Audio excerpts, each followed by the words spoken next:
ನಾವು ಎಫೆಸ ಪತ್ರಿಕೆ ಈಗಾಗಲೇ 4ನೇ ಅಧ್ಯಾಯಕ್ಕೆ ಬಂದಿದ್ದೇವೆ. ಕಳೆದ ಒಂದು ಕಾರ್ಯಕ್ರಮದಲ್ಲಿ ನಾವು ಆಲೋಚನೆ ಮಾಡ್ತಾ ಬಂದಂಥ ಸಂಗತಿ, ದೇವರು ನನ್ನನ್ನು ಕರೆದಿದ್ದಾನೆ ಎಂಬ ಮಾತನ್ನು ವಿಷಯವಾಗಿ ನಾವು ಆಲೋಚನೆ ಮಾಡ್ತಾ ಬಂದೆವು. ನೀವು ದೇವರಿಂದ ಕರೆಯಲ್ಪಟ್ಟವರು. ಆ ವಾಕ್ಯವನ್ನು ತಿರುಗಿ ನಾವು ಓದಕ್ಕೆ ಇಷ್ಟಪಡ್ತೇನೆ. 4ನೇ ಅಧ್ಯಾಯ ಸತ್ಯವೇದ ಇರುವುದಾದರೆ ನನ್ನೊಂದಿಗೆ ಎಫೆಸ ಪತ್ರಿಕೆ 4ನೇ ಅಧ್ಯಾಯ 1ನೇ ವಚನವನ್ನು ಗಮನಿಸ್ರಿ. ಅಲ್ಲಿ ಹೀಗೆ ಬರೆಯಲ್ಪಟ್ಟಿದೆ, ನೀವು ದೇವರಿಂದ ಕರೆಯಲ್ಪಟ್ಟವರಾದ ಕಾರಣ ಯೋಗ್ಯರಾಗಿ ನಡೆದುಕೊಳ್ಳಬೇಕೆಂದು ಕರ್ತನ ಸೇವೆಯಲ್ಲಿ ಸರಿಯವನಾದ ನಾನು ನಿಮ್ಮನ್ನು ಪ್ರಬೋಧಿಸುತ್ತೇನೆ. ನಮ್ಮ ಕಳೆದ ಕಾರ್ಯಕ್ರಮದಲ್ಲಿ ನಾವು ಆಲೋಚನೆ ಮಾಡಿದಂಥ ಒಂದು ವಿಷಯ ಮಾತ್ರ ಏನಂದರೆ, ನೀವು ದೇವರಿಂದ ಕರೆಯಲ್ಪಟ್ಟವರು. ಇಲ್ಲಿ ನೀವು ಅಂತ ಹೇಳ್ಬೇಕಾದ್ರೆ ಯಾರು? ಅಲ್ಲಿ ಎಫೆಸ ಸಭೆಯಿದ್ದಂಥ ಎಲ್ಲ ದೇವಜನರು. ಅಷ್ಟು ಮಾತ್ರ ಅಲ್ಲ, ಈ ಕಾರ್ಯಕ್ರಮವನ್ನು ಕೇಳುವಂಥ ನಮಗೂ ಆ ವಾಕ್ಯ ಏನು ಹೇಳ್ತಾ ಇದೆ, ನೀವು ಯೇಸು ಕ್ರಿಸ್ತನನ್ನು ನಂಬಿದಂಥವರು, ರಕ್ಷಿಸಲ್ಪಟ್ಟಂಥ ನೀವು ಯಾವುದೇ ರೀತಿ ಯಾವುದೇ ಬ್ಯಾಕ್ಗ್ರೌಂಡ್ ಇರ್ಬೋದು, ನಾವು ಆ ಒಂದು ಜನಾಂಗ, ಈ ಜನಾಂಗ, ಆ ಒಂದು ಕುಲ, ನಮ್ಮ ಭಾಷೆ, ನಾನಾ ಸಂಗತಿಗಳು ಅನೇಕ ಲೋಕದಲ್ಲಿ ಅನೇಕ ಸಂಗತಿ ಉಂಟು. ಆದರೆ ಪರಲೋಕದಲ್ಲಿರುವಂಥ ದೇವರು ನನ್ನನ್ನು ಕರೆದಿದ್ದಾನೋ, ಆ ದೇವರ ಧ್ವನಿಯನ್ನು ನಾನು ಕೇಳಿಸ್ಕೊಂಡಿದ್ದೇನೋ, ಮಗನೇ ಮಗಳೇ, ಆ ಒಂದು ಪಾಪದ ಜೀವಿತದಲ್ಲಿ ನರಕದ ಹಾದಿಲಿದ್ದಂಥ ನನ್ನನ್ನು ಕರೆದಂಥ ರೀತಿ, ರಕ್ಷಿಸಿದಂಥ ರೀತಿ, ಆ ದಿನ ನಮ್ಮ ಜೀವಿತದಲ್ಲಿ ಎಂದು ಮರೆಯಲಾಗದಂಥ ದಿನ. ನಾನಾ ಕೊರತೆಗಳು, ಸಮಸ್ಯೆಗಳು, ಬಡತನ ಆಗಲಿ, ರೋಗದಲ್ಲಿ ನಾನು ಯಾವ ಒಂದು ನಿರೀಕ್ಷೆ ಇಲ್ಲದಂಥ ಸ್ಥಿತಿಯಲ್ಲಿದ್ದಂಥ ಸಮಯದಲ್ಲಿ ದೇವರು ನನ್ನ ಕರೆದನು. ಆತನ ಧ್ವನಿ ಕೇಳಿಸ್ಕೊಳ್ಳುವಾಗ ನನ್ನ ಜೀವಿತ ಬದಲಾಯಿತು. ದೇವರ ವಾಕ್ಯ ಹೇಳ್ತದೆ, ಈಗಿರಲಾಗಿ ಯಾವನಾದರೂ ಕ್ರಿಸ್ತನಿದ್ದರೆ ನೂತನ ಸೃಷ್ಟಿಯಾದನು, ಪೂರ್ವ ಸ್ಥಿತಿ ಹೋಗಿ ಎಲ್ಲ ನೂತನವಾಯಿತು. ಯೇಸು ಕ್ರಿಸ್ತನು ಬಂದಾಗ ನನ್ನ ಜೀವಿತದಲ್ಲಿ ಎಂಥ ಬದಲಾವಣೆ, ಎಂಥ ಒಂದು ಆನಂದ, ಸಂತೋಷ, ಪರಲೋಕದ ಆನಂದ ಅನುಭವಿಸಿದ ಸಂಗತಿ. ದೇವರ ಕರೆಯುವಿಕೆ, ದೇವರನ್ನ ಕರೆದಿದ್ದ ಅಂತ ಹೇಳಬೇಕಾದ್ರೆ ಎಷ್ಟು ಕೃತಜ್ಞತೆಯುಳ್ಳವನಾಗಿರ್ಬೇಕು. ನಾವು ದೇವರಿಗೆ ಆರಾಧನೆ ಸಲ್ಲಿಸಬೇಕು. ದೇವರೇ, ನಿನ್ನ ಕರುಣೆ, ಕೃಪೆ ಇಂಥ ಹೀನನಾದಂಥ ನನ್ನ ಮೇಲೆ ತೋರಿಸಿದ್ಯಲ್ಲ. ಅನೇಕರನ್ನು ದೇವ್ರು ಕೈ ಬಿಟ್ಟಿದ್ದಾನೆ, ಅಂತ ದೇವರ ಗಮನಕ್ಕೆ ಹೋಗಿಲ್ಲ. ನನ್ನನ್ನು ಜಗತ್ಪತಿಗೆ ಮುಂಚೆ ಕ್ರಿಸ್ತನಲ್ಲಿ ಆರಿಸ್ಕೊಂಡಿದ್ದಾನೆ, ಕರೆದಿದ್ದಾನೆ. ಇದು ಯಾವಾಗ ನಮ್ಮ ಜೀವಿತದಲ್ಲಿ ಕಂಡುಕೊಳ್ತೇವೋ, ಅರಿಯುತ್ತೇವೋ, ಅನುಭವಿಸ್ತೇವೋ, ಆದ್ದರಿಂದ ನಮ್ಮ ಜೀವಿತದಲ್ಲಿ ಅಂಥ ಒಂದು ವಿಶೇಷತೆ ಉಂಟು. ನಾವು ಈ ಸಮಯ 2ನೇ ಭಾಗಕ್ಕೆ ಬರೋಣ. ಸತ್ಯವೇದ ಭಾಗದಲ್ಲಿ ನಾವು ಅದನ್ನು ಆಲೋಚನೆ ಮಾಡಲಿಕ್ಕಿದ್ದೇವೆ. ಅಲ್ಲಿ ಈ ರೀತಿ ಬರೆಯಲ್ಪಟ್ಟಿದ್ದೆ 2ನೇ ಭಾಗದಲ್ಲಿ ಏನಂತ ಹೇಳಿದ್ರೆ, ನೀವು ದೇವರಿಂದ ಕರೆಯಲ್ಪಟ್ಟರಾದ ಕಾರಣ ಯೋಗ್ಯರಾಗಿ ನಡೆದುಕೊಳ್ಳಬೇಕೆಂದು ಕರ್ತನ ಸೇವೆಯಲ್ಲಿ ಸರಿಯವನಾದ ನಾನು ನಿಮ್ಮನ್ನು ಪ್ರಬೋಧಿಸುತ್ತೇನೆ.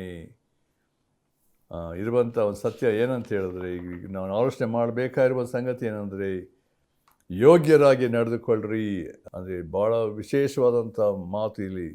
ಏನಂದರೆ, ನಾವು ದೇವರಿಗೆ ಕರೆದಂಥ ದೇವರಿಗೆ ಯೋಗ್ಯರಾಗಿ ನಡೆದುಕೊಳ್ಳಬೇಕು ಎಂಬುದಾಗಿ. ಮತ್ತು ಇನ್ನೊಂದು ಮಾತು ಹೇಳ್ತಿದ್ದಾನೆ. ಏನಂತ ಹೇಳಿದ್ರೆ, ಅಲ್ಲಿ ಪೌಲನು ಹೇಳ್ತಿರುವ ಸಂಗತಿ ಏನಂತ ಹೇಳಿದ್ರೆ, ಕರ್ತನ ಸೇವೆಯಲ್ಲಿ ಸರಿಯವನಾದ ನಾನು ನಿಮ್ಮನ್ನು ಪ್ರಬೋಧಿಸ್ತೇನೆ. ಈ 2 ವಿಷಯಗಳನ್ನು ನಾವು ಆಲೋಚನೆ ಮಾಡಲಿಕ್ಕಿದ್ದೆ. ದೇವರಾತ್ಮನ ಸಹಾಯಕ್ಕಾಗಿ ನಾವು ಬೇಡಿಕೊಳ್ಳೋಣ. ನಮ್ಮ ಪ್ರೀತಿಯುಳ್ಳ ತಂದೆಯ ದೇವರೇ, ನಿನ್ನ ಪ್ರಸನ್ನತೆಗಾಗಿ ಸ್ತೋತ್ರ. ನೀ ನಮ್ಮಲ್ಲಿ ವಾಸ್ತ ತಿರುಗಾಡುವಾತನಾಗಿದ್ದಿ. ನೀನು ಕರೆದಾತ ನಂಬಿಗಸ್ತನಪ್ಪ, ಇದಕ್ಕಾಗಿ ಸ್ತೋತ್ರ. ನಿನ್ನ ಉದ್ದೇಶ, ನೀನು ಕರೆದಂಥ ಉದ್ದೇಶ ಏನೆಂಬುದನ್ನು ಈ ದಿನ ನಾವು ಧ್ಯಾನ ಮಾಡಲಿಕ್ಕಿದ್ದೇವೆ. ಯೋಗ್ಯರಾಗಿ ನಡೆದುಕೊಳ್ಳ್ರಿ. ಪೌಲನು ಹೇಳಬೇಕಾದ್ರೆ, ಸರಿಯವನಾದ ನಾನು ನಿಮ್ಮನ್ನು ಪ್ರಬೋಧಿಸ್ತೇನೆ ಎಂಬುದಾಗಿ ಹೇಳಬೇಕಾದ್ರೆ, ಈ ವಾಕ್ಯದ ಶ್ರೇಷ್ಠತೆ, ಕರ್ತನೆ, ನಾವು ನಮ್ಮ ಮನಸ್ಸು ಬಂದಾಗಿ ಜೀವಿಸದಂತೆ, ಈ ಲೋಕದಲ್ಲಿ ನೀನು ನಮ್ಮನ್ನು ಕರೆದಂಥ ಉದ್ದೇಶ, ನಮ್ಮನ್ನು ಆರಿಸ್ಕೊಂಡಂಥ ಸಂಗತಿ, ನಾವು ಯಾಕೆ ಇದ್ದೇವೆ ಈ ಲೋಕದಲ್ಲಿ, ಸ್ಪಷ್ಟವಾದಂಥ ನಿನ್ನ ಆತ್ಮನ ಪ್ರೇರಣೆ, ಆಲೋಚನೆಗೆ ಅನುಸಾರವಾಗಿ ನಡ್ಕೊಳ್ಳಬೇಕಾದ ರೀತಿಯಲ್ಲಿ ಜ್ಞಾನಯುಕ್ತರಾಗಿ ಆತ್ಮನ ಬಲದಲ್ಲಿ ಜೀವಿಸುವಂತೆ ದೇವರೇ ನಮ್ಮ ಮನನೇತ್ರ ಬೆಳಗಿಸು. ಆತ್ಮನ ಪ್ರೇರಣೆಗೆ ಅನುಸಾರವಾಗಿ ನಾವು ಮಾತಾಡಲಿಕ್ಕಾಗುವಂತೆ ಕೃಪೆ ಕೊಡು. ಯಾರ್ಯಾರು ಈ ಕಾರ್ಯಕ್ರಮ ಕೇಳ್ತಿದ್ದಾರೆ, ಒಬ್ಬೊಬ್ಬರ ಜೀವಿತದಲ್ಲಿ ಅವರ ಹಿನ್ನೆಲೆ ಯಾವ ಸ್ಥಿತಿಯಲ್ಲಿ ಇರುವುದಾದರೂ ಕರ್ತನೆ, ಈ ವಾಕ್ಯವನ್ನು ಕೇಳಬೇಕಾದರೆ ಕರ್ತನೆ, ಯಾವುದೇ ಹಗುರ ಮನೋಭಾವಗಳು, ಯಾವುದೇ ನಿರ್ಲಕ್ಷ್ಯ ಭಾವ ಆಗಲಿ ಕರ್ತನೆ, ತಮ್ಮದೇ ಆದಂಥ ಸ್ವಾರ್ಥ ಸಂಗತಿಗಳಾಗಲಿ ಇರದಂತೆ ಕರ್ತನೇ, ನಿನ್ನ ಧ್ವನಿಗೆ ಕಿವಿಗೊಟ್ಟವರಾಗಿ ಈ ಲೋಕದಲ್ಲಿ ದೇವರನ್ನ ಕರೆದಂಥ ಉದ್ದೇಶನ ಹೇಗೆ ಜೀವಿಸಬೇಕು, ನಡ್ಕೊಳ್ಳಬೇಕು, ಏನು ಮಾಡಬೇಕು, ದೇವರೇ ನಿನ್ನ ಚಿತ್ತ ಉದ್ದೇಶಕ್ಕೆ ಅನುಸಾರವಾಗಿ ನಡ್ಕೊಳ್ಳುವಂತೆ ದೇವರೇ ಕೃಪೆ ಕೊಡಿ. ವಾಕ್ಯ ಧ್ಯಾನಿಸುವಾಗ ನಮ್ಮ ಆತ್ಮೀಯ ಕಣ್ಣು ತೆರೆಯಲ್ಪಡಲಿ. ನಿನ್ನ ಮಹಿಮೆಗಾಗಿ ನಡೆಸು. ಯೇಸು ಕ್ರಿಸ್ತನ ಹೆಸರನ್ನು ಬೇಡ್ತೇವೆ ತಂದೆಯೇ, ಆಮೇನ್. ಪೌಲನ ಒಂದು ನಿರ್ದಿಷ್ಟವಾದಂಥ ಒಂದು ಸಂಗತಿ ಮಾತ್ರವೇ ಅಲ್ಲ, ಸಭೆಗೆ ದೇವಜನರಿಗೆ ಹೇಳಬೇಕಾದ ಮಾತುಗಳನ್ನು ಯಾವ ರೀತಿಯಲ್ಲಿ ಅವನು ಹೇಳಿ ಬಲಪಡಿಸುವಂಥ ಸಂಗತಿಗಳು. ಯಾಕೆಂದರೆ ಯೇಸು ಕ್ರಿಸ್ತನ ಮೂಲಕವಾಗಿ ನೂತನ ಜೀವಿತ, ಹೊಸ ಒಂದು ಅನ್ಯೋನ್ಯತೆಗೆ ಸಭೆಗೆ ಸೇರಿಸಲ್ಪಟ್ಟಂಥ ಅವ್ರ ಸಂಗತಿಯಲ್ಲಿ ಸಭೆಗೆ ಸೇರಿಸಲ್ಪಟ್ಟಂಥ ಪ್ರತಿಯೊಬ್ಬರು ಆ ಅನ್ಯೋನ್ಯತೆಯಲ್ಲಿ ಜೀವಿಸಬೇಕಾದರೆ ಸ್ಪಷ್ಟವಾದ ತಿಳುವಳಿಕೆ ನಮ್ಮ ಹಿನ್ನೆಲೆ ಏನಂತ ಹೇಳಿದ್ರೆ, ನಾವು ದೇವರಿಂದ ಕರೆಯಲ್ಪಟ್ಟ ಕಾರಣ ಇಲ್ಲಿ ಎರಡನೇ ವಿಷಯಕ್ಕೆ ಬರಬೇಕಾದ್ರೆ ಏನು ಹೇಳ್ತಿದ್ದಾನೆ? ಯೋಗ್ಯರಾಗಿ ನಡೆದುಕೊಳ್ಳ್ರಿ, ವಾಕ್ ವರ್ದಿಲಿ ಅಂತ ಹೇಳಬೇಕಾದ್ರೆ ನಮ್ಮ ನಡವಳಿಕೆ ಏನಂದರೆ, ಯಾವ ಒಂದು ಹಂತದಲ್ಲಿ, ಯಾವ ಸ್ಥಿತಿಯಲ್ಲಿ ನನ್ನ ಜೀವಿತ, ನನ್ನ ಶೈಲಿ, ನನ್ನ ಮಾತು, ನನ್ನ ಕಾರ್ಯಗಳು, ನನ್ನ ದೃಷ್ಟಿ ಯಾವ ರೀತಿ ಇರಬೇಕೆಂಬುದನ್ನು ದೇವರು ಅದರಲ್ಲಿ ನಮ್ಮಿಂದ ಅಪೇಕ್ಷಿಸ್ತಾರೆ. ಅಂದರೆ ಇಲ್ಲಿ ಏನು ನೋಡ್ತಾ ಇದ್ದೇವೆ? ಪ್ರತಿಯೊಬ್ಬ ದೇವರ ಮಕ್ಕಳಲ್ಲಿರಬೇಕಾದ ಜವಾಬ್ದಾರಿಕೆ, the great responsibility what we are having, that we should be careful in every manner. ಅದು ಪೌಲ ಹೇಳುವಂಥ ಸಂಗತಿಗಳು. ಮನಸ್ಸು ಬಂದಾಗ ನಾನು ದೇವರ ಮಗಳಾಗಿದ್ದೇನೆ ಎಂಬುದಾಗಿ ಹೇಳಬೇಕಾದ್ರೆ ಹೇಗೆ ಬೇಕಾದರೂ ಜೀವಿಸ್ಬೋದು, ನಡ್ಕೊಳ್ಬೋದು, ಮಾತಾಡ್ಬೋದು. ಆ ರೀತಿಯಲ್ಲ ಪ್ರಿಯರೇ. There is a total surrendered life, discipline in our life. In everything the lord should be glorified in my life. That is the main thing. ಇಲ್ಲಿ ಪೌಲ ಅದಕ್ಕೆ ಭಾಳ ಒಂದು ಎಚ್ಚರಿಕೆ ಮಾತನ್ನು ತಿಳಿಯಪಡಿಸಿದ್ದಾನೆ. ಅದರಿಂದ ನಾವು ಅರ್ಥ ಮಾಡಿಕೊಳ್ಬೇಕಾದ್ರೆ ನನ್ನ ಜವಾಬ್ದಾರಿಕೆ ಉಂಟಿಲ್ಲಿ. ನಾನು ದೇವರ ಸಂಸರ್ಗದಲ್ಲಿ ದೇವರ ಮಗಳಾಗಿರಬೇಕಾದ್ರೆ, ದೇವರ ಅನ್ಯೋನ್ಯತೆಗೆ ಬಂದಿರಬೇಕಾದ್ರೆ ದೇವರು ನಾನು ಗಮನಿಸಿದ್ದಾನೆ. ದೇವರ ಕರುಣೆ ಕೃಪೆ ನಮಗೆ ಬಂದಿದೆ ಪ್ರಿಯರೇ. ದೇವರು ನಮ್ಮ ರಕ್ಷಿಸಂಥ ರೀತಿಯಲ್ಲಿ ನಮ್ಮ ಯೋಗ್ಯತೆಯಿಂದ ಅಲ್ಲ, ನಮ್ಮ ಉತ್ತಮನೋ ಯೋಗ್ಯನೋ ಎಲ್ಲ ಸಂಗತಿ ಇತ್ತು ಎಂಬುದಾಗಲ್ಲ. ನಾವು ಕನಿಷ್ಠರು, ಲೋಕದ ಪಾಲಿಗೆ ಹೊಲಸು ಅಂಥ ಒಂದು ಜೀವಿತವಿದ್ದಂಥ ದೇವರ ಕೃಪೆ ನನ್ನ ಮೇಲೆ ಬಂದಿರುವಾಗ ನನ್ನ ಮುಂದಿನ ಜೀವಿತ, ನಾನು ಈ ಲೋಕದಲ್ಲಿ ಇರೋವರೆಗೂ ನಾನು ಹೇಗೆ ಇರಬೇಕು, ಯಾವ ರೀತಿ ನಾನು ನಡ್ಕೊಳ್ಳಬೇಕು, ಇದು ನಮಗೆ ಜವಾಬ್ದಾರಿಕೆ ನಮ್ಗೆ ಕೊಡಲ್ಪಟ್ಟಿದೆ ಎಂಬುದಾಗಿ ನೋಡ್ತೇವೆ. ಅಂದರೆ ದೇವರ ಮಟ್ಟ, ದೇವರ ಸ್ಟ್ಯಾಂಡರ್ಡ್ಗೆ, ದೇವರ ಘನತೆಗೆ ತಕ್ಕ ಹಾಗೆ ನನ್ನ ಜೀವಿತ ಇರಬೇಕು. ಇಲ್ಲದೆ ಹೋದರೆ ನಾವು ದೇವರ ನಾಮಕ್ಕೆ ದೂಷಣೆ ತರುತ್ತೇವೆ ಪ್ರಿಯರೇ. ಒಂದು ಕುಟುಂಬದಲ್ಲಿ ನಮ್ಮ ಒಂದು ಅನೇಕ ಸಂಗತಿ ನೋಡಬೇಕಾದ್ರೆ, ಕುಟುಂಬದಲ್ಲಿ ತಂದೆ ತಾಯಿಗಳು, ಮಕ್ಕಳು ಒಂದು ರೀತಿಯಲ್ಲಿ ಭಯಂಕರವಾದ ಪಾಪದ ಜೀವಿಸದಾದರೆ, ಅದು ಒಂದು ರೀತಿಯಲ್ಲಿ ಅದು ಪೇಪರ್ ನ್ಯೂಸ್ ಬಂತು, ಅವರು ಇಂತಿಂಥ ಕಾರ್ಯ ಮಾಡಿದ್ದಾರೆ ಅಂತ ಹೇಳಬೇಕಾದ್ರೆ ಆ ಕುಟುಂಬದ ತಂದೆ ತಾಯಿಗಳಿಗೆ ಎಂಥ ಒಂದು ಅವಮಾನ. ಇಂಥ ಮಕ್ಕಳು ಇವರ ಮಕ್ಕಳು ಹಿಂಗೆ ಕಾರ್ಯ ಮಾಡಿದ್ದಾರೆ ಎಂಬುದಾಗಿ ಹೇಳುವಂಥ ಸ್ಥಿತಿ, ಚ್ಯುತಿ ಬರುವಂಥ ಸಂಗತಿಗಳು. ನಾವು ದೇವರಿಂದ ಆರಿಸ್ಕೊಂಡವರು, ಕರೆದಂಥವರಾಗಿರಬೇಕಾದ್ರೆ ಲೋಕ ನಮ್ಮನ್ನು ಗಮನಿಸ್ತಾ ಇರ್ತದೆ. ನಾವು ಹೇಗಿದ್ದೇವೆ, ಹೇಗೆ ಜೀವಿಸ್ತಿದ್ದೇವೆ, ಇವರು ಯಾರು? ದೇವರ ಮಕ್ಕಳಂತೆ. ನಾವು ಅಪೊಸ್ತಲ ಕೃತ್ಯದಲ್ಲಿ ನೋಡಬೇಕಾದ್ರೆ ಅಲ್ಲಿ ಅಂತಿಯೋಕ್ಯದಲ್ಲಿ ಏನಂತ ಹೇಳಿದ್ರೆ ಕ್ರೈಸ್ತರೆಂಬ ಹೆಸರು ಮೊದಲು ಬಂತು ಎಂಬುದಾಗಿ ನೋಡ್ತೇವೆ. ಕಾರಣ ಏನಂದರೆ ಅವರಲ್ಲಿದ್ದಂಥ ಅನ್ಯೋನ್ಯತೆ, ಪ್ರೀತಿ, ಒಡನಾಟ, ಅವರ ಲೈಫ್ ಸ್ಟೈಲ್ ಎಲ್ಲ ನೋಡಬೇಕಾದ್ರೆ ಅನ್ಯ ಜನರು ಇವರು ಕ್ರೈಸ್ತರು, they are Christians because they love each other, they leave each other together in oneness.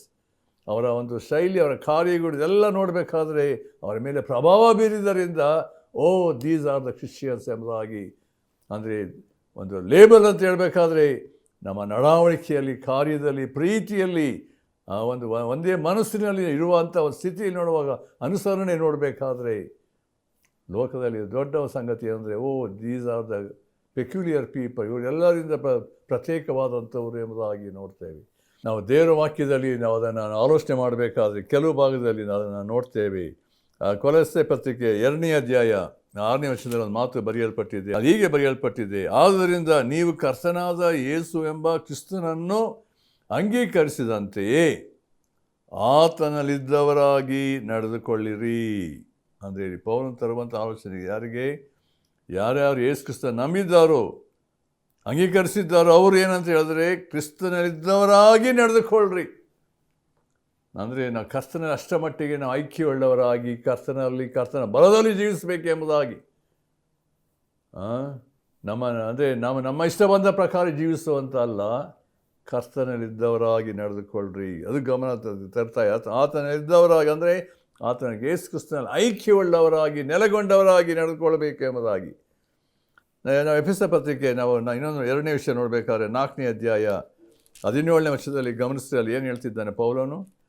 ಆದ್ದರಿಂದ ಅನ್ಯ ಜನರು ನಡೆದುಕೊಳ್ಳುವ ಪ್ರಕಾರ ನೀವು ಇನ್ನು ಮೇಲೆ ನಡೆದುಕೊಳ್ಳಬಾರದು. ಕರ್ತನಲ್ಲಿರುವವನಾಗಿ ನಿಮಗೆ ಖಂಡಿತವಾಗಿ ಹೇಳುತ್ತೇನೆ. ಯಾಕೆ ನಾವು ಅನ್ಯ ಜನರು ಅಂದರೆ ಮೊದಲು ಅವರು ಹಿನ್ನೆಲೆ ಅನ್ಯ ಜನರಾಗಿದ್ದಂಥವರು, ಅವರ ಮಾತು, ಅವರ ಕರತೆ, ಅವರ ನಡತೆ, ಆಲೋಚನೆಗಳೆಲ್ಲ ಏನಂತ ಹೇಳಿದ್ರೆ ಲೋಕದವರ ಹಾಗೆ ಜೀವಿಸ್ತಾ ಇದ್ದಂಥವ್ರು. ಆದರೆ ಯೇಸು ಕ್ರಿಸ್ತನ ಅನ್ಯೋನ್ಯತೆಗೆ ಬಂದಾಗ, ರಕ್ಷಿಸಲ್ಪಟ್ಟ ನಂತರ ಇರುವಂಥ ಜವಾಬ್ದಾರಿಕೆ ಅಂದರೆ ಇಂದಿನ ನಡತೆಯನ್ನು ಅನುಸರಿಸ್ಕೂಡ್ದು. 22ನೇ ವಚನ ಗಮನಿಸಿ, ಅದೇ 4ನೇ ಅಧ್ಯಾಯ 22ನೇ ವಚನ ಹೀಗೆ ಉಂಟು: ಯೇಸುವಿನಲ್ಲಿರುವ ಸತ್ಯೋಪದೇಶವು ಯಾವುದೆಂದರೆ, ನೀವು ನಿಮ್ಮ ಹಿಂದಿನ ನಡತೆಯನ್ನು ಅನುಸರಿಸದೆ ಪೂರ್ವ ಸ್ವಭಾವವನ್ನು ತೆಗೆದುಹಾಕಿ ಬಿಡಬೇಕು. ಇದು ನಮ್ಮ ಜವಾಬ್ದಾರಿಕೆ. ಅದು ಮೋಸಕರವಾದ ದುರಾಶೆಗಳಿಂದ ಕೆಟ್ಟು ಹೋಗುವಂಥದ್ದು. ಕಾರಣ ಹೇಳ್ತಿದ್ದಾನೆ ಯಾಕೆ ಎಂಬುದಾಗಿ. ಯಾಕೆ ತೆಗೆದುಹಾಕಿ ಹಿಂದಿನ ನಡತೆ ಅನುಸರಿಸಬಾರ್ದು ಅಂದರೆ ಅದು ಮೋಸಕರವಾದದ್ದು, ದುರಾಶೆಗಳಿಂದ ಕೆಟ್ಟು ಹೋಗುವಂಥದ್ದು. ಅದಕ್ಕೆ 23ನೇ ವಚನ: ನೀವು ನಿಮ್ಮ ಆಂತರ್ಯದಲ್ಲಿ ಹೊಸಬರಾಗಿ ನೂತನ ಸ್ವಭಾವವನ್ನು ಧರಿಸಿಕೊಳ್ಳ್ರಿ. ಯಾಕೆ ಉದ್ದೇಶ ಹೇಳ್ತಿದ್ದಾನೆ. ಈ ಸ್ವಭಾವವು ದೇವರ ಹೋಲಿಕೆಯ ಮೇರೆಗೆ ಸತ್ಯಾನುಗುಣವಾದ ನೀತಿಯುಳ್ಳದಾಗಿಯೂ ದೇವ ಭಯವುಳ್ಳದಾಗಿಯೂ ಪಟ್ಟಿದೆ. ಅಂದರೆ ಇರುವಂಥ ವಿಷಯ ಅಂದರೆ ಅನ್ಯ ಜನರು ನಡೆದುಕೊಳ್ಳುವ ಪ್ರಕಾರ ನಡೆದುಕೊಳ್ಬೇಡ್ರಿ. ಅದೇನೆಂದರೆ ಅದು ದೇವರು ಅಸಹಿಸುವಂಥ ಸಂಗತಿ, ದೇವ್ರಿಗಿಷ್ಟ ಇಲ್ಲದ ಸಂಗತಿ. ಅದು ಅಂಧಕಾರದಲ್ಲಿ ಕತ್ತಲೆಗೆ ಸಂಬಂಧಪಟ್ಟದ್ದು, ಸೈತಾನಿಗೆ ಸಂಬಂಧಪಟ್ಟಂಥದ್ದು ಎಂಬುದಾಗಿ. ಅದಕ್ಕೆ ಪೌಲ ಹೇಳ್ತಾನೆ, ನೀವು ಹಿಂದಿನ ಕಾಲದಲ್ಲಿ ಕತ್ತಲೆ ಆಗಿದ್ರಿ.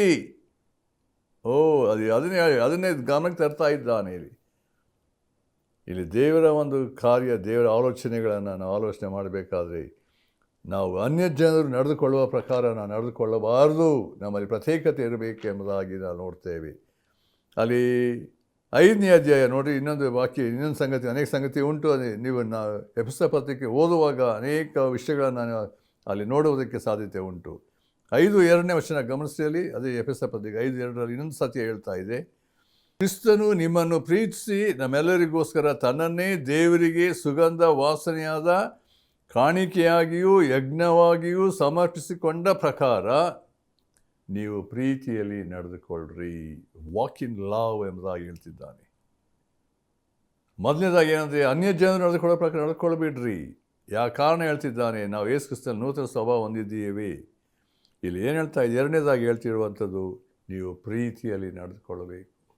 ಇದು ಭಾಳ ಪ್ರಾಮುಖ್ಯವಾದ ಸಂಗತಿ. ಅಂದರೆ ದೇವರು ಪ್ರೀತಿ ಸ್ವರೂಪಿಯಾಗಿದ್ದಾನೆ. ಅಗಪೆ ಲವ್ ಅಂದರೆ ದೇವರ ಪ್ರೀತಿ. ಪಾಪಿಗಳಾದ ನಮ್ಮನ್ನು ಪ್ರೀತಿಸುವಂಥ ರೀತಿ ನೋಡಬೇಕಾದ್ರೆ ಅದು ನಾವು ಯಾವುದಕ್ಕೆ ಯೋಗ್ಯರಲ್ಲದಂಥ ರೀತಿಯಲ್ಲಿ ದೇವರು ನಮ್ಮನ್ನು ಪ್ರೀತಿಸಿದ್ದಾನೆ.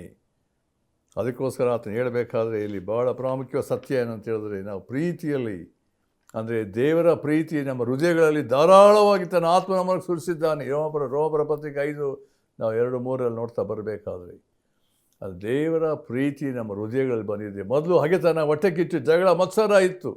ಆದರೆ ಈಗ ನಾವು ಯೇಸು ಕ್ರಿಸ್ತನಲ್ಲಿ ನೂತನ ಸೃಷ್ಟಿಗಳಾಗಿರುವಾಗ ಪವಿತ್ರಾತ್ಮನ ಫಲ ನಮ್ಮ ಜೀವಿತದಲ್ಲಿ ಪ್ರೀತಿ ಎನ್ನುವಂಥದ್ದು ಅದು ಕಂಡು ಬರುವಂಥದ್ದಾಗಿದೆ.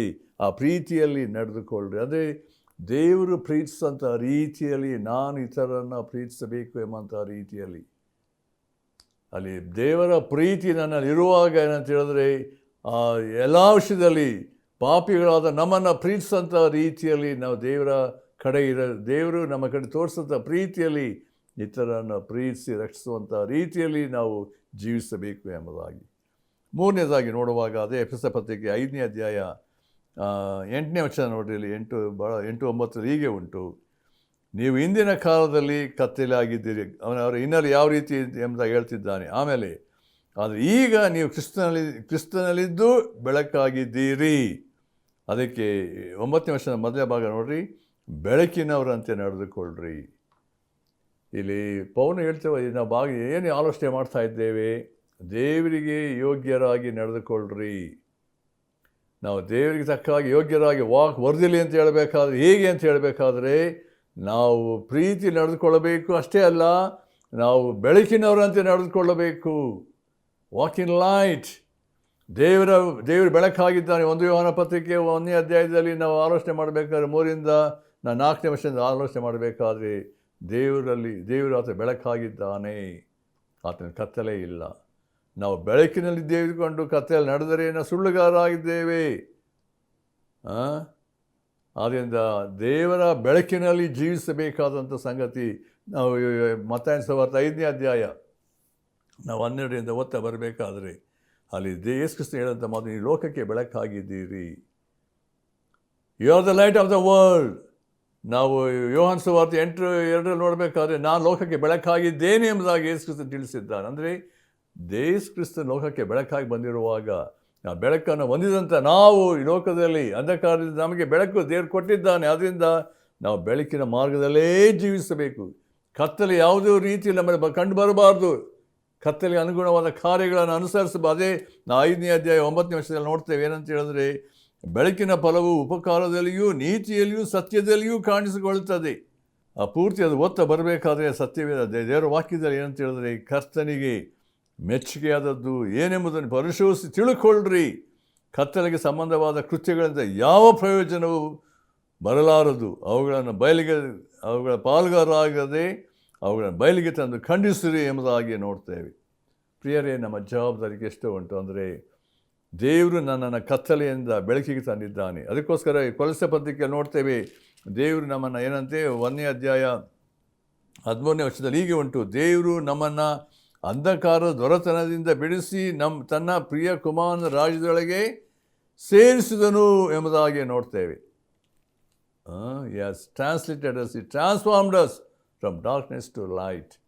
ನಾವು ಅಂಧಕಾರದಿಂದ ಕತ್ತಲೆಯಿಂದ ಬೆಳಕಿಗೆ ಬಂದಿರಬೇಕಾದರೆ ನಾವು ಬೆಳಕಿನವರಂತೆ ನಡೆದುಕೊಳ್ಳಬೇಕು. ಪ್ರಿಯರೇ, ಲೋಕದ ಕತ್ತಲೆ ಉಂಟು, ಎಲ್ಲಿ ನೋಡಿದ್ರು ಕತ್ತಲೆ. ಸೈತಾನಿಗೆ ಸಂಬಂಧಪಟ್ಟದೆಲ್ಲ ಕತ್ತಲೆಗೆ ಅನುಗುಣವಾಗಿದೆ. ಈ ಕತ್ತಲೆಯ ಲೋಕದಲ್ಲಿ ದೇವರು ನನ್ನನ್ನು ಬೆಳಕಾಗಿಟ್ಟಿರಬೇಕಾದರೆ ಈ ನಮ್ಮ ಬೆಳಕು ಜನರನ್ನು ಪ್ರಕಾಶಿಸಬೇಕು. ಅದು ಉದ್ದೇಶ. ದೇವರು ನಾನು ಯಾಕೆ ಬೆಳಕಾಗಿಟ್ಟೆ?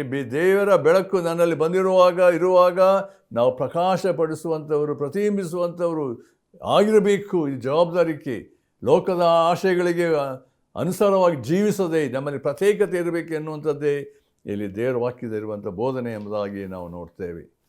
ಆದ್ದರಿಂದ ನೀವು ಬೆಳಕಿನವರಂತೆ ನಡೆದುಕೊಳ್ಳ್ರಿ. ಇದು ಭಾಳ ಪ್ರಾಮುಖ್ಯವಾದ ಸಂಗತಿ. ಇನ್ನೊಂದು ವಿಷಯ ನೋಡಿರಿ, ಎಫೆಸ ಪತ್ರಿಕೆ ನಾವು ಓದಬೇಕಾದ್ರೆ 5ನೇ ಅಧ್ಯಾಯ 15ನೇ ವರ್ಷದಲ್ಲಿ ಇನ್ನೊಂದು ಮಾತು ಉಂಟು. ಏನಂತ ಹೇಳಿದ್ರೆ, ಆದ ಕಾರಣ ನೀವು ನಡ್ಕೊಳ್ಳುವ ರೀತಿಯನ್ನು ಕುರಿತು ಚೆನ್ನಾಗಿ ನೋಡಿಕೊಳ್ಳ್ರಿ. ಗಮನಿಸ್ರಿ, ನಮ್ಮ ನಡವಳಿಕೆ ಹೇಗೆ ಉಂಟು. ನಮ್ಮ ನಡವಳಿಕೆ, ನೀವು ನಡ್ಕೊಳ್ಳುವಂಥ ರೀತಿಯನ್ನು ಚೆನ್ನಾಗಿ ನೋಡಿಕೊಳ್ಳ್ರಿ. ಅಂದರೆ ಏನು ಹೇಳ್ತಿದ್ದಾನೆ ಅಂದರೆ, ಜ್ಞಾನವಂತರಾಗಿ ನಡೆದುಕೊಳ್ಳ್ರಿ. B voice. ಅದಕ್ಕೆ ಜ್ಞಾನವಂತರಾಗಿ ನಡೆದುಕೊಳ್ಬೇಕು ಎಂಬುದಾಗಿ ಹೇಳ್ತಿದ್ದಾನೆ. ಅಜ್ಞಾನಿಗಳಾಗಿ ನಡ್ಕೊಳ್ಬೇಡ್ರಿ, ಜ್ಞಾನವಂತರಾಗಿ ನಡೆದುಕೊಳ್ಳಬೇಕಾಗಿದೆ. ಅಂದರೆ ನಮ್ಮ ಜೀವಿತದ ಶೈಲಿ, ನಡವಳಿಕೆ, ಎಲ್ಲ ಕಾರ್ಯದಲ್ಲಿ ಅಂತ ಹೇಳಿದ್ರೆ ನಾವು ಕರ್ತನನ್ನು ಪ್ರತಿಬಿಂಬಿಸುವಂಥವರಾಗಿರಬೇಕು ಎಂಬುದಾಗಿ. ಇದು ಭಾಳ ಸತ್ಯವು. ಹೆಚ್ಚಿನ ಒಂದು ಸತ್ಯಗಳನ್ನು ಇದನ್ನು ಆಲೋಚನೆ ಮಾಡ್ತಾ ಇದ್ದೇವೆ. 6ನೇದಾಗಿ ನೋಡುವಾಗ 5:21 ಏನಂತೆ ನೋಡ್ರಿ, ಅಲ್ಲಿ ಒಬ್ಬರಿಗೊಬ್ಬರು ವಿನಯವುಳ್ಳವರಾಗಿ ನಡೆದುಕೊಳ್ಳ್ರಿ. ಭಾಳ ವಿಶೇಷ ಸಂಗತಿ. ದೇವರ ಮುಂದೆ ನಡ್ಕೊಳ್ಳಬೇಕಾದ ರೀತಿ, ಹಂಬಲ್ನೆಸ್, ವಿನಯತೆ, ದೀನತೆ ನಮ್ಮ ಹತ್ರ ಇರಬೇಕು ಎಂಬುದಾಗಿ. ಆಮೇಲೆ 7ನೇದಾಗಿ ನೋಡುವಾಗ ಕೊಲೊಸ್ಸೆ 3:17 ನೋಡುವಾಗ, ನೀವು ನುಡಿಯಿಂದಾಗಲಿ ನಡೆಯಿಂದಾಗಲಿ ಏನು ಮಾಡಿದರೂ ಅವೆಲ್ಲವನೆಂದರೆ ಕರ್ತನಾದ ಯೇಸುವಿನ ಹೆಸರಿನಲ್ಲೇ ಮಾಡಿರಿ ಎಂಬುದಾಗಿ ನೋಡ್ತೇವೆ. ನಾವು 8ನೇದಾಗಿ ನೋಡಬೇಕಾದ್ರೆ ಅಲ್ಲಿ ಹೀಗೆ ಉಂಟು. ಏನಂದರೆ 1:10 ಕರ್ತನ ಚಿತ್ತದ ವಿಷಯವಾದ ತಿಳುವಳಿಕೆಯುಳ್ಳವರಾಗಿ ತುಂಬಿಕೊಂಡು ಆತನಿಗೆ ಯೋಗ್ಯರಾಗಿ ನಡೆದುಕೊಳ್ಳ್ರಿ ಎಂಬುದಾಗಿ ಆ ಕೊಲೊಸ್ಸೆ 1:10 ನೋಡ್ತೇವೆ.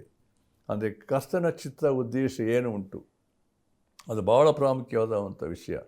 ನಾವು ಅದನ್ನು ಪ್ರತ್ಯೇಕ ಮತ್ತಾಯನ ಸುವಾರ್ತೆ 7:20 ಅಂದರೆ ನೋಡ್ತೇವೆ. ಅಲ್ಲಿ ಯೇಸು ಸ್ವಾಮಿ ಹೇಳಬೇಕಾದ್ರೆ, ಸ್ವಾಮಿ ಸ್ವಾಮಿ ಎನ್ನುವರೆಲ್ಲರೂ ತಂದೆಯ ಬಳಿದ ರಾಜ್ಯಕ್ಕೆ ಪರಲೋಕ ರಾಜ್ಯಕ್ಕೆ ಸೇರ್ತಾರೆ ತಿಳ್ಕೊಳ್ಬೇಡ್ರಿ. ತಂದೆಯ ರಾಜ್ಯಕ್ಕೆ, ಪರಲೋಕ ರಾಜ್ಯಕ್ಕೆ ಸೇರುವಂಥವ್ರು ಯಾರು ಅಂತ ಹೇಳ್ಬೇಕಾ ಯೇಸು ಕ್ರಿಸ್ತನೇ ಹೇಳ್ತಿದ್ದಾನೆ. ಅನೇಕರು ಹೇಳ್ತಾರೆ, ದೆವ್ವಗಳು ಬಿಡಿಸಿದೆ, ಮಾತು ಕಾರ್ಯ ಮಾಡಿದೆ, ಅದು ಮಾಡಿದೆ, ಇದು ಮಾಡಿದೆ ಎಂಬುದಾಗಿ ಅನೇಕ ದಿವಸ ಹೇಳ್ತಾರೆ. ನಾವು ಅವರು ಏನು ಹೇಳ್ತಾರೆ ಯೇಸು ಸ್ವಾಮಿ ಹೇಳೋದು ಅಲ್ಲಿ ಕರ್ತನ ಧ್ವನಿ ಕೇಳಿಸ್ಕೊಳ್ಬೇಕಾದ್ರೆ ಧರ್ಮವನ್ನು ಮೀರಿ ನಡೆದವರೇ ಏನಂದರೆ ತೊಲಗಿ ಹೋಗ್ರಿ ಎಂಬುದಾಗಿ ಹೇಳ್ತೇನೆ.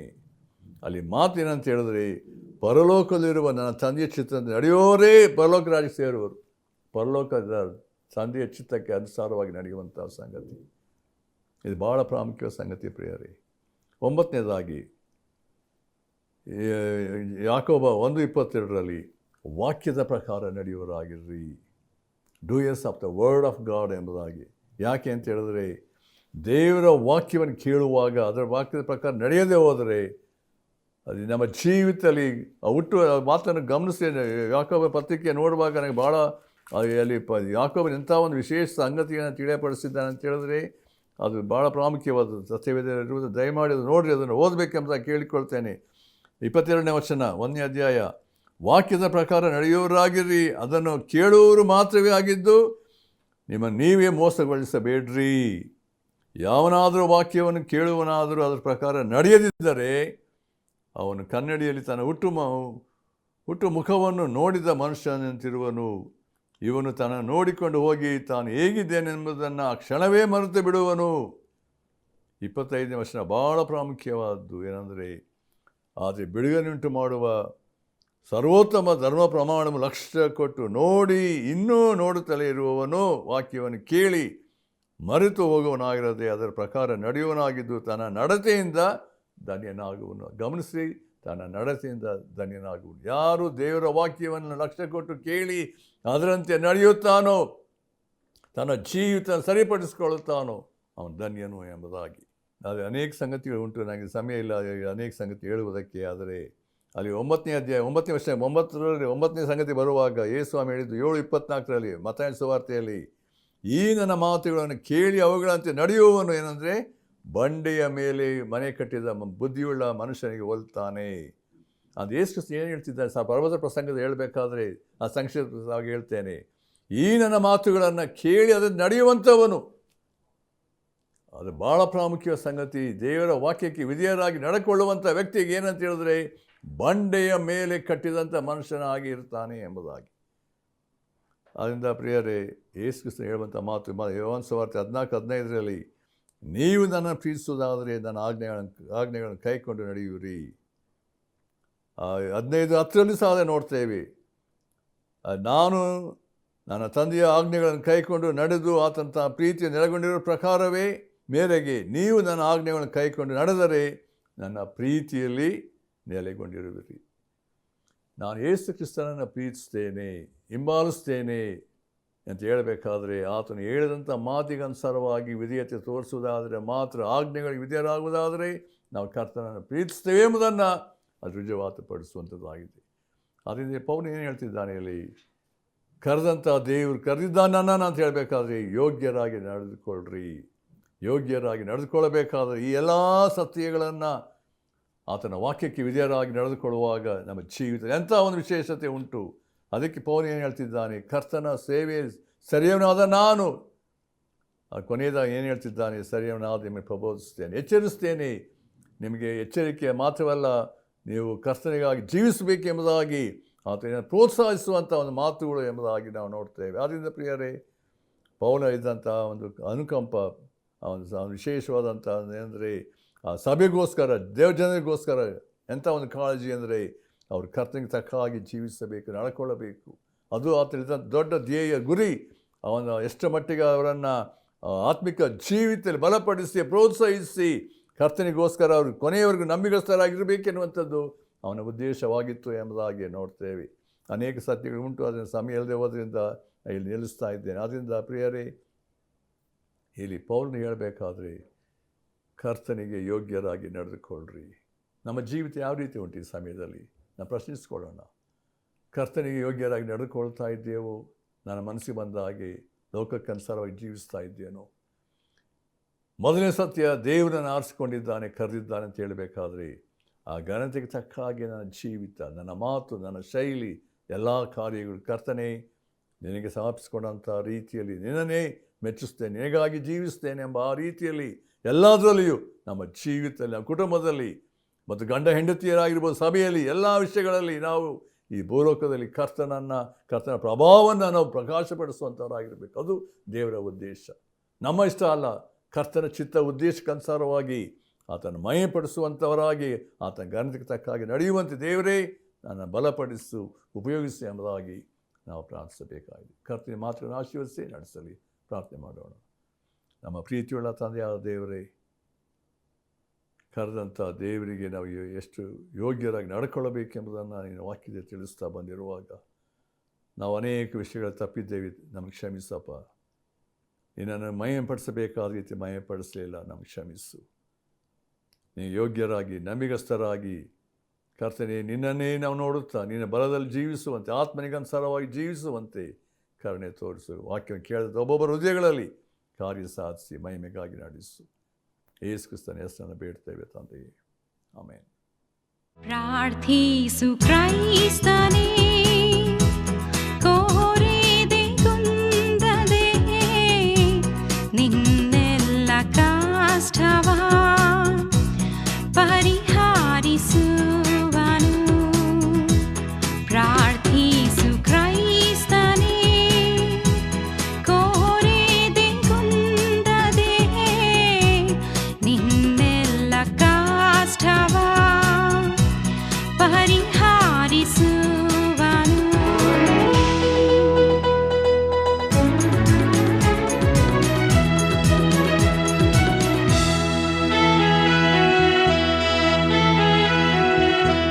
ನಿನ್ನ ಚಿಂತೆ ದುಃಖವು ಎಷ್ಟು ಘೋರವಿದ್ದರೂ, ಮನದಲ್ಲಿ ವೇದನೆ ನಿನ್ನ ಕಾಡುತ್ತಿದ್ದರೂ, ನಿನ್ನ ಚಿಂತೆ ದುಃಖವು ಎಷ್ಟು ಘೋರವಿದ್ದರೂ, ಮನದಲ್ಲಿ ವೇದನೆ ನಿನ್ನ ಕಾಡುತ್ತಿದ್ದರೂ, ಪ್ರಾರ್ಥಿಸು ಕ್ರೈಸ್ತನೇ, ಕೋರಿದೆ ಕುಂದದೆ ನಿನ್ನೆಲ್ಲ ಕಷ್ಟವ ಪರಿಹರಿಸುವನು.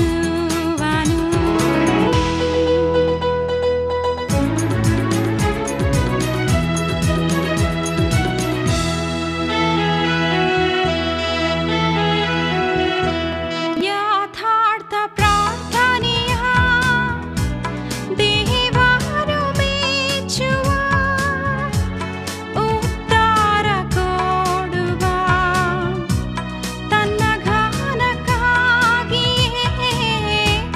ಯಥಾರ್ಥ ಪ್ರಾರ್ಥನೆಯ ದೇವರು ಮೆಚ್ಚುವ, ಉತ್ತರ ಕೊಡುವ ತನ್ನ ಘನಕ್ಕಾಗಿಯೇ. ಪ್ರಾರ್ಥಿಸು ಕ್ರೈಸ್ತನೇ, ಕೋರಿದೆ ಕುಂದದೆ ನಿನ್ನೆಲ್ಲ ಕಷ್ಟವ ಪರಿಹರಿಸುವನು. ಪ್ರಾರ್ಥಿಸು ಕ್ರೈಸ್ತನೇ, ಕೋರಿದೆ ಕುಂದದೆ ನಿನ್ನೆಲ್ಲ ಕಷ್ಟವ ಪರಿಹರಿಸುವನು.